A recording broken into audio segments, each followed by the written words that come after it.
Ο Πυθαγόρας και οι μαθητές του υπήρξαν από τους πρώτους που προσπάθησαν να εξηγήσουν επιστημονικά τα ουράνια φαινόμενα, όπως τις εκλήψεις και τις φάσεις της σελήνης.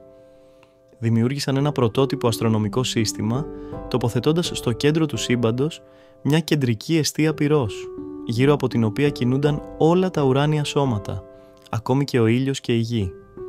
Πίστευαν επίσης στην αρμονία των σφαιρών, δηλαδή ότι οι κινήσεις των πλανητών παράγουν μια κοσμική μουσική, και αναγνώρισαν πως ο Αυγερινός και ο Αποσπερίτης είναι το ίδιο ουράνιο σώμα, η Αφροδίτη. Ο Πλάτωνας, επηρεασμένος από τον Πυθαγόρα, θεωρούσε την αστρονομία κλάδο των μαθηματικών.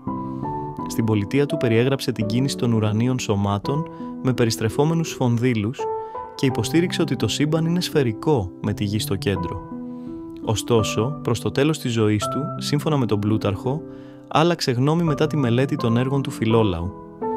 Ο Αριστοτέλης, μαθητής του Πλάτωνα, ανέπτυξε περαιτέρω αυτές τις ιδέες και διαμόρφωσε το γεωκεντρικό μοντέλο του σύμπαντος, όπου η γη βρίσκεται ακίνητη στο κέντρο και γύρω της κινούνται οι ουράνιες σφαίρες.